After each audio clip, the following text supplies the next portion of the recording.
Oh god, it's time to talk about Claws of Karanak again.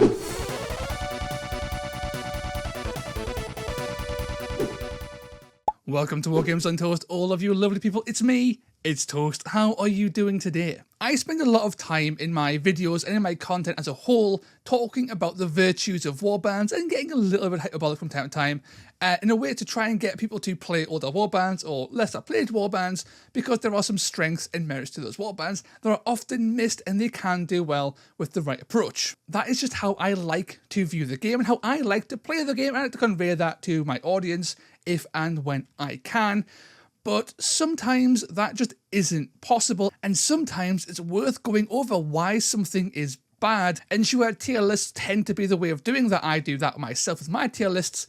However, I thought I'd go into a bit more of a deep dive and really dissect why the Claws of Karanak in particular are considered so bad, and in my opinion, are actually the worst warband in all of Warcry. So unfortunately, this video is going to get a little bit negative, which is unusual for my content, but bear with me, it should be an interesting topic, and surely there's a little bit to learn here on why something is bad so you can avoid the bad things going forward. But before we get into all of that, it's time for a little bit of shilling. I am shocked. Shocked.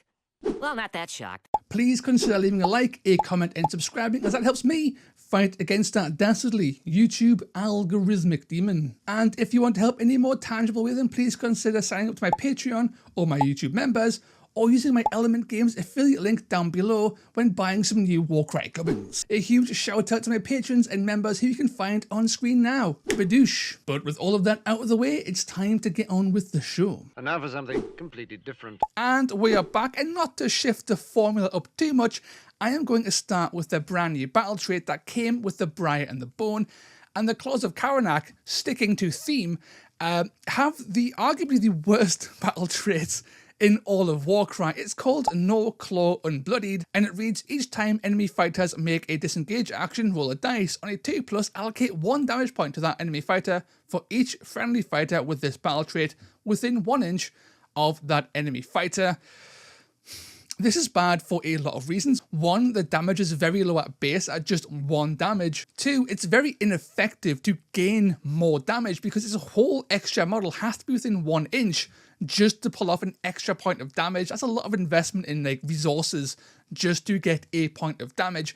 And the worst part is that it can still fail. It's a 2+ roll, which means you are going to succeed most of the time, but you are going to fail. And when you fail, this battle trait that already feels awful feels even worse.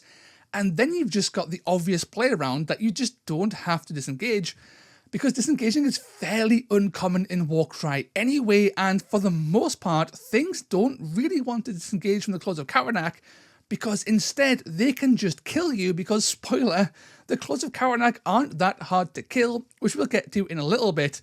So whilst thematic, the actual battle trait here is really bad, and we'll see this time and time again within the Claws of Karanak. They have a wonderful theme, a fantastic theme, and of course fantastic models to boot, but the theme does not translate to effective mechanics on the battlefield, and more often than not, they feel like an absolute hindrance, and this battle trait really highlights that from the get-go. And sadly, this continues with their reaction, which is Bay for Coward's Blood.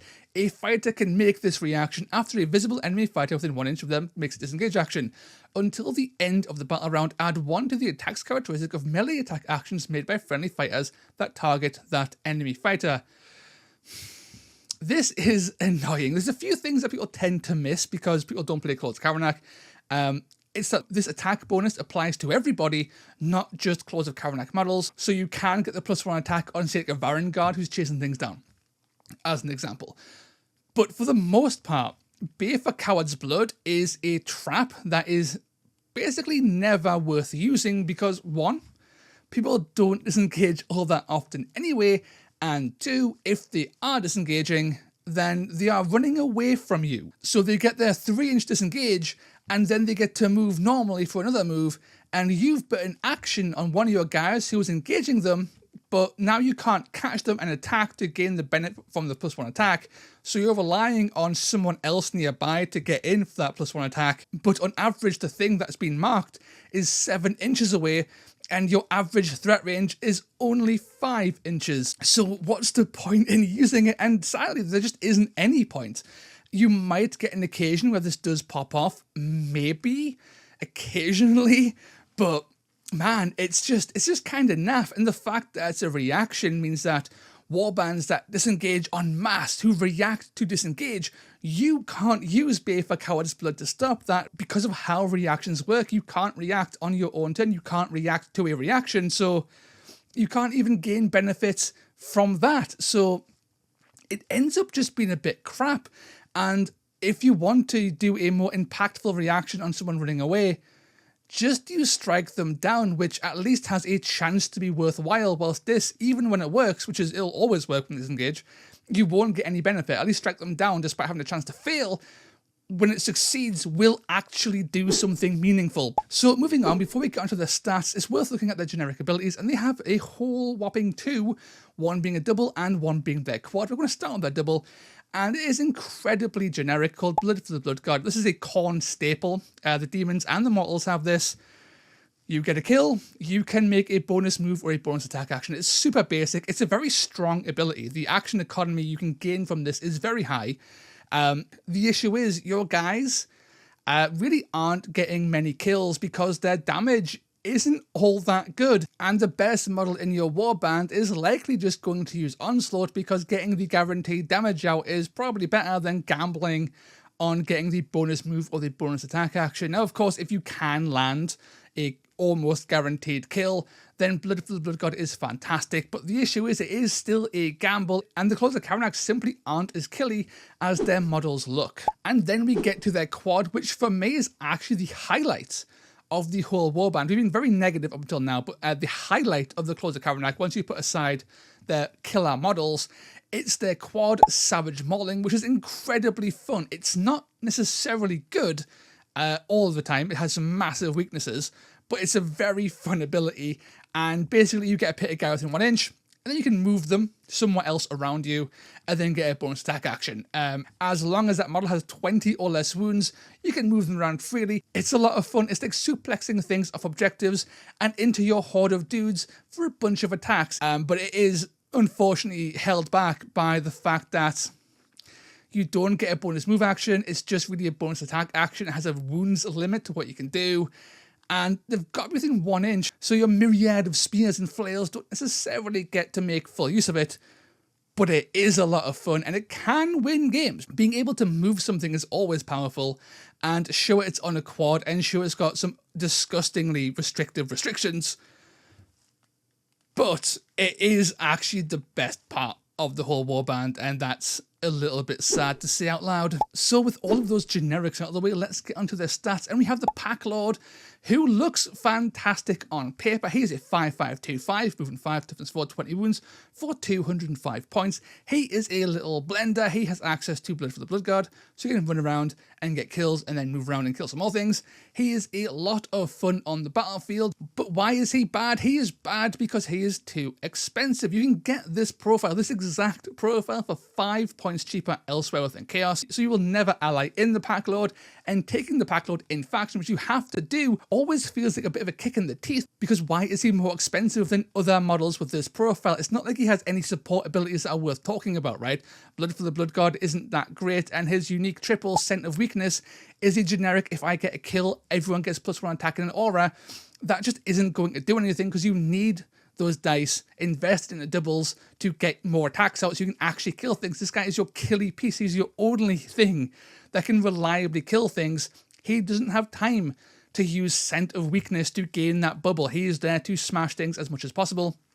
And even then, he's not all that great at it, because a 5525 will only get so far, especially when you only have 20 wounds. This guy being the best model in Claws of Karanak is one of the biggest reasons why Claws of Karanak are not great, because you have to take him. He's only just okay, and he's very expensive, so he actively eats into the points you need to take allies to fix your warband's issues, which means your warbands are smaller, and your competitive viability is tanked because he exists, along with the other issues we will get to in a second. But the Pack Lord does not help. This guy needs to be slashed by 5, 10, 15, 20 points even, and that'll be fine. But at 205, he's just too expensive. And really, this carries on to everything else in the warband. The whole warband has an issue where they are just too expensive and just too squishy, and the Hound of Wrath is no exception. 5424 on attack, with movement 7, toughness 4, and 18 wounds at 170 points. This guy got a point reduction in a recent FAQ, and he is still not worth taking. And he is pretty substantial. I believe it's a 25 point reduction, and he is still not worth taking. He is still too expensive for his cost, because 5 attack, strength 4, 2/4 damage is a fine profile, but you can get that profile on models that are much cheaper than 170 points, and 18 wounds isn't high enough. Movement 7 isn't fast enough, and having the Beast rune mark and no actual mobility ability means that 170 points looks really, really bad when you compare it to things like the Shrike Talon in Corvus Cabal, who is faster, has more wounds, is not a beast, and has movement tricks built into his kit. The Hound of Wrath is really underwhelming. His AoE breath ability is just as underwhelming because it doesn't do enough damage and it's unreliable, and the range is very, very short. And finally, being strength 4 just isn't high enough. The reason things like the Shrike Talon see play at 170 points and having the same offensive profile is that they can buff their own strength with their own tricks. A Shrike Talon is rarely strength 4, he is usually strength 6, so the Hound of Wrath being strength 4 and always being strength 4 unless you bless him to become strength 5 just isn't going to do much. And with 18 wounds, if you don't bless him, he's going to die to counter, and if you bless his strength, he's just going to die to being punched. So he has overlapping weaknesses and you simply can't fix them all, which means that Hound of Wrath just isn't worth taking. And he's the centerpiece of the warband. He's the cool thing you want to take. He's the big, cool werewolf guy, right? But you just don't take him because he isn't worth the points. And again, this guy's points are so out of whack that you could knock off a whole 20 points and he would still be balanced. He wouldn't be broken in the slightest. He would almost be worth taking at 150 points, which is crazy considering he's already had a substantial points reduction. Moving on to Brutalizers, these guys are our mid-range and they are not good again. It's so upsetting to say, but 4 attacks, strength 4, 2/4 damage, movement 5, toughness 3, 15 wounds at 120 points for the good one.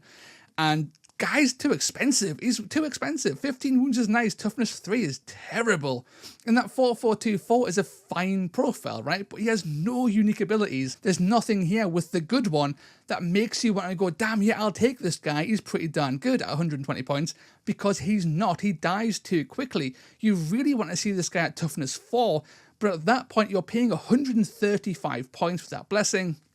And he is not worth 135 points. At toughness 3, this guy is at serious risk of just being cut down by chaff. And against other mid-range that are cheaper than he is, they'll still lose that fight more often than not, which is really upsetting because these guys, again, look fantastic. They're just too expensive, too squishy, and they just aren't good enough. Their abilities so far don't do anything of note.